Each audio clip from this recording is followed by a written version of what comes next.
In this talk, we're going to learn about the microsporophyll of the angiosperms. The microsporophyll is the part that gives rise to the male gamete. By the end of this talk, students should be able to name the different parts of the stamen as well as describe the structure of the anther. Students should also be able to explain the steps involved in anther development and how male gametes are formed. Now, we've already learned that angiosperms are heterosporous, and so they're going to have sporophylls that are present in the flower, which we've seen before are these modified leaves that play a role in formation of male and female gametes. Now, in the case of angiosperms, the microsporophyll is basically the stamens. So the stamens are made of anther and filaments, and they have microsporangia that are formed inside these anthers. We're going to look more into anther development in the next few slides, but the next sporophyll that is present are the megasporophylls. So megasporophylls are the carpels of the plant. A plant can have either one carpel or it can have many carpels, and thus we can use the term pistil to refer to whether a plant has either one or more than one carpels. The megasporophylls give rise to megasporangia that are formed in the ovules, and we will look at more details of this as we move along. Let us now look at the structure of the anther. So just to remind you, the anther is part of the stamen, which is the male reproductive organ of the plant. Now, the anthers are these four-lobed structures which have a vascular bundle in the middle, and so when you look at the figure here, we can see the four different lobes of the anthers, and right in the middle we can see this vascular bundle, and that is where the filament of the stamen is able to join to the anther. Now, in these four lobes there are four pollen sacs, and they're called as microsporangia.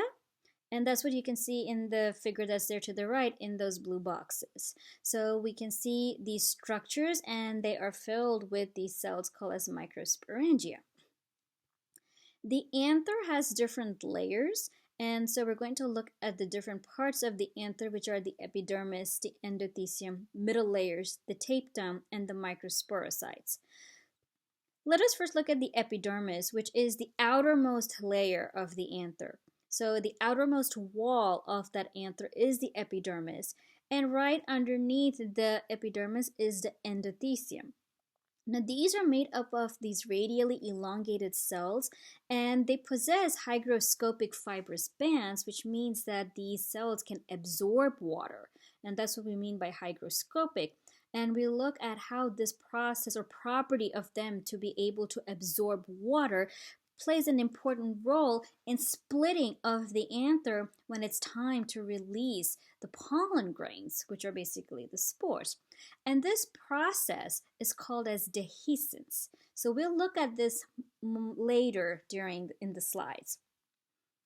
Right underneath the endothecium, we have the middle layers, and these are basically the layers that are between the endothecium and the innermost layer that surrounds the microsporocytes, which is the tapetum. The tapetum is normally made up of a single layer of cells, and the tapetum has food reserves that provide nourishment to these microsporocytes that are present. Now, the microsporocytes are present in these sporogenous tissues that are there, which are also called as the microsporangia. And inside these microsporangia, the microsporocytes are the ones that will form pollen grains. And the pollen grains will form the male gametophyte, and that is where the male gametes will be formed. So let's now look at different mechanisms involved in the development of the anther. So now that we've looked at anther development, let us now look at how male gametes are formed. So before the formation of male gametes, there are many steps that have to occur, and they're grouped into two main processes. The first one is microsporogenesis. In the case of microsporogenesis, those pollen mother cells that were formed during anther development undergo meiosis. So the pollen mother cells are actually diploid, And when they undergo meiosis, they form 4 daughter cells, which are called as a tetrad, and all of them are haploid. Each cell in the tetrad separates to form a uninucleate microspore, which is basically the pollen grain. There is a hard covering that forms around each microspore that's called as the exine. The next step is the formation of the male gametes, which is microgametogenesis. In the process of microgametogenesis, the microspores that were formed in the previous step, they undergo changes and a vacuole forms which pushes the nucleus of that microspore to the periphery, and hence it is now called as a polarized microspore. After this, asymmetric cell division occurs to give rise to 2 cells, and one of them is called as the vegetative nucleus, and the other one is called as the generative cell. And since there are 2 nuclei now in the structure due to mitosis, this is called as the bicellular pollen. A second mitotic division can occur in the generative cell that will actually give rise to the male gametes or the spermatids. In this state, that pollen grain is called as the tricellular pollen. As the pollen grains mature, the pollen grains have to leave the anther. And for that, the anther has to split or rupture, and this is called as dehiscence. So dehiscence is the splitting of a plant structure, usually at maturity, along a built-in line that is weak, and hence it's able to rupture more easily. And a lot of times this is happening so that whatever contents are inside that structure can then be released. So in the case of the anthers, we're trying to release all these pollen grains that have formed in it. So the way anther dehiscence occurs is that the tapetum, which was that innermost lining that surrounds the pollen grains, it basically breaks down. And if we look at the figure, then we can actually see certain ruptures in that inner wall, which is right near those pollen grains in the A figure that's shown to the left. Once the tapetum breaks down, the endothecium starts expanding, and then the pollen grains, they start growing, or increasing in size.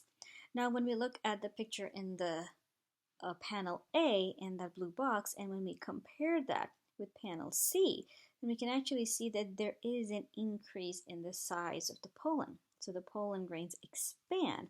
And because of this expansion, there is pressure that is put on the septum. So the septum that we can see right here is the region that is between the 2 pollen sacs. And it is also, the septum is that part that is right between them, but those pollen sacs can also be called as locules. And so what happens is, as we see, compare A with C, there we can see the breakdown of the septum. And because of this, those 2 pollen sacs basically have formed now 1 pollen sac, or a single locule. Now the anther gets dehydrated, and this results in the shrinkage of the epithelial cells that are the outermost covering of the cells, and ultimately the stomium, which is the line of weakness for the anther. It splits and tears, and the pollen are released in the process. And so this way, anther dehiscence occurs so that the mature pollen grains can now be dispersed. So with this, we have looked at the different steps that occur in the maturation process and formation of male gametes. Thus, to summarize, we learned about the parts of the stamen and the structure of the anther. We also learned about the steps involved in anther development and the formation of male gametes in angiosperms.